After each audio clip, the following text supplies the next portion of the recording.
অর্থমন্ত্রী ডক্টর স্বপন দাশগুপ্ত সহিত আরও বিভিন্ন মানিগুণী ব্যক্তি যারা আমাদের পশ্চিমবঙ্গের শিল্প ব্যবসা ইত্যাদির সঙ্গে জড়িয়ে তারা এখানে উপস্থিত ছিলেন। স্থানীয় বিধায়ক হিসাবে এবং পর্যটন মন্ত্রী হিসাবে তারা আমন্ত্রণ জানিয়েছিলেন।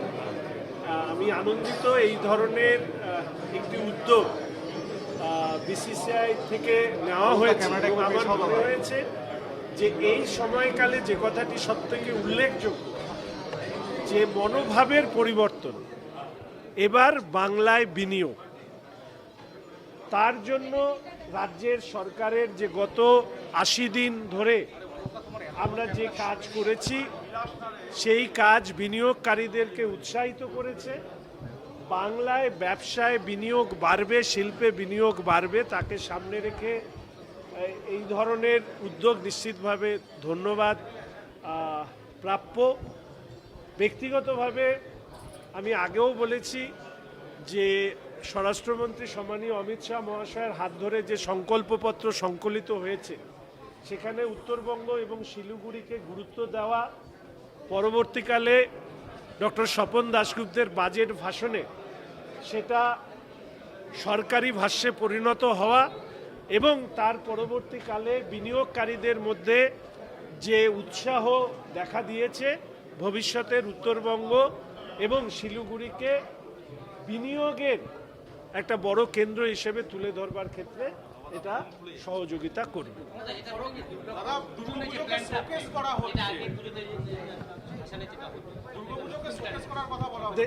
আমি একটা করে বলি, দুর্গাপুজো নিয়ে আমাদের যেটা আপাতত প্রাথমিক পরিকল্পনা আছে সেটা ওয়ার্ল্ড গ্লোবাল ম্যাপের মধ্যে, ট্যুরিজম ম্যাপের মধ্যে দুর্গা পূজাকে আমরা নিয়ে আসতে চাই। তার জন্য প্রাথমিক কথাবার্তা হয়েছে। অর্থ দপ্তর এবং ক্যাবিনেটের অ্যাপ্রুভালের পর এটা পাবলিকলি অ্যানাউন্স করা হবে। দ্বিতীয়ত হচ্ছে, কি বলছিলি তুই? হ্যাঁ, আমি তো ট্যুরিজমকে সামনে রেখে, গ্লোবাল ট্যুরিস্টকে মাথায় রেখেই দুর্গাপুজোকে এবার সারা বিশ্বের সামনে পর্যটনের একটা অংশ হিসাবে তুলে ধরা হবে। এটা একটা ডিটেইল প্ল্যানিং হয়েছে। আমাদের এই প্ল্যানিংগুলো যতক্ষণ না ক্যাবিনেট অ্যাপ্রুভাল হচ্ছে ততক্ষণ আমি সাধারণভাবে বলতে চাই না। হয়ে যাওয়ার পরে খুব দ্রুত অগাস্টের মধ্যে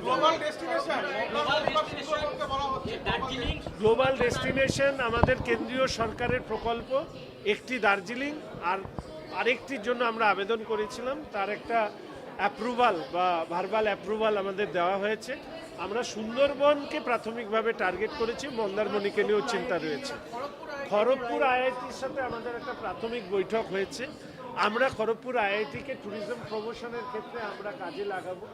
বিশেষ করে আমাদের সবথেকে বড় জায়গা সেটা হচ্ছে ডেটা ব্যাংক তৈরি করব এবং পর্যটকরা কিভাবে পর্যটনের অংশ হিসাবে তারা আসেন এবং কোন কোন ক্ষেত্রে পশ্চিমবঙ্গের পর্যটকদের সংখ্যা বেশি। ধরা যাক আমি যদি উত্তরাখণ্ডে বা হিমাচল প্রদেশের কাউকে দার্জিলিং সেল করতে চাই, আমি করতে পারবো, কিন্তু আমি যদি তাকে মন্দারমণি দেখাতে চাই, আমি যদি তাকে সুন্দরবন দেখাতে চাই, তাহলে কিন্তু আমি তাকে অ্যাট্রাক্ট করতে পারবো। কোন অংশের পর্যটককে কোন বিষয়বস্তু তুলে ধরা হবে তারও একটা ডিটেল রিসার্চ আমরা করছি। দাদা, অ্যাপ লঞ্চের কথা বলছিলেন আপনি, অ্যাপ লঞ্চ করা হবে পর্যটকদের সাথে, এখানে অ্যাপ লঞ্চ করা হবে। আমরা একটা অ্যাপস লঞ্চ করব এবং আমরা অ্যাগ্রেসিভ মার্কেটিং করব এই অ্যাপসে।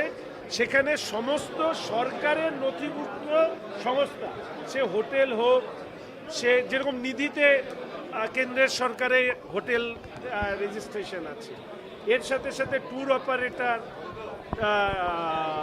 ট্যাক্সি অপারেটর, বুকিং যারা করেন সেই operator, what ever it might be, তাদের আমরা ওই অ্যাপসে নিয়ে আসব এবং আমরা পর্যটকদেরকে বলবো যে প্রতারিত যদি না হতে চান তাহলে এদের কাছ থেকে বেছে নিন, আমরা এদের গ্যারেন্টার হিসাবে আমরা থাকব।